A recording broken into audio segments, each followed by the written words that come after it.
Good morning. Welcome to the morning devotional series. I'm Mary Hoffmann, and I'll be picking up in Psalms 18. Psalms 18 is made up of 50 verses. So if we averaged about 6 minutes for 7 to 10 verses in previous Psalms, well then you better get cozy, because if my math is correct, we'll be here for about 45 minutes so I can cover all 50 verses. Well, we know that's not true. But what I would like to do with Psalm 18 is connect it with our Sunday sermon. Senior Pastor Mark Bolton is in a series, The Power of Love. And one of the questions he challenged us with was, how do you love God? And he gave us approaches, scripturally based of course, on how we are called to love God. Well, this psalm is challenging us on how do we express our love for God. And it begins right away with David expressing his love for God. In verse 1, it says, I love you, Lord. David is not afraid to speak of his intimacy that he has with the Lord. He is not afraid of the L word, love, right? He is a leader. He's a king. He's a warrior. He is a man's man. Yet he's not afraid to express his emotions with others, and he declares it there. In Deuteronomy 6:5, we learn that we are to love the Lord love the Lord our God with all of our heart, with all of our soul, and with all of our strength. Well, if we are to declare that, we should be able to express it and pray it. And that's exactly what David is doing here. He goes on, my strength, the Lord is my rock, my fortress and my deliverer. My God is my rock, whom I take refuge, my shield, the horn of my salvation, my stronghold.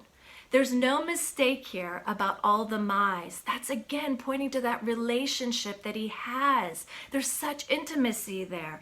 And he uses words repetitively like strength, rock, fortress, shield. He's going to continue to use those words throughout the entire psalm. But those words, you can already feel that he is setting us up to let us know how God is the protector. He is his safety. He is his refuge in this time.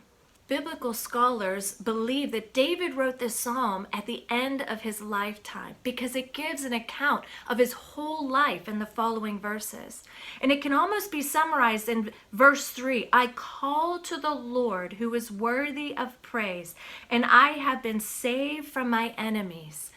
David's telling us what he does in the time of his trials. He calls to the Lord, and the Lord is his protector during those times. He uses words in the following verses such as cords of death, torrents, which are streams of destruction, cords of the grave, snares of death.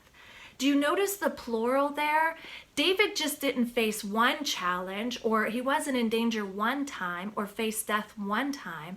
David had multiple occasions in his life that he was facing such things. And what does he do? According to verse 6, in my distress, I called to the Lord. I cried to my God for help. Well, the following verses is David's account how God is his rescuer and his refuge. God is basically pulling out all the stops to protect David, the one he anointed, right? He declared anointed. He is revealing how powerful he is in these verses. You'll read things such as the earthquake and the flood, and how he used the creation that he created to protect David.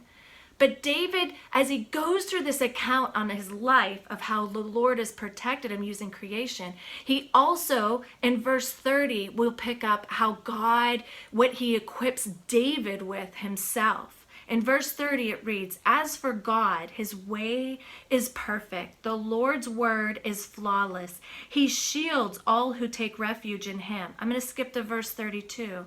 It is God who arms me with strength, and he keeps my way secure.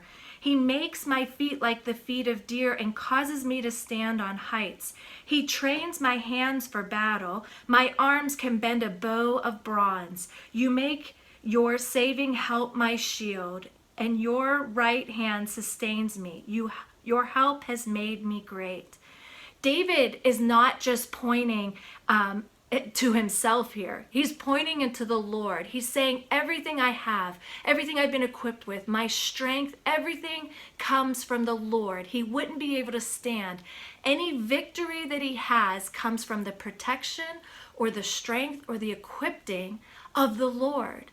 He's letting us know that God is alive. In fact, in verse 46, he declares that the Lord is alive. He's not a passive Lord. He is equipping David here and now. Well, in verse 50 this is how he concludes. He gives his king great victories. He shows unfailing love to his anointed, to David, and to his descendants forever. God continues to be faithful then, and he will remain faithful into the future. God proves his unfailing love in David's life and in his descendants in the nation of Israel, and his love will remain faithful forever. So can you see God's unfailing love and when you reflect back on your lifetime? And if you can, how are you expressing your love to God?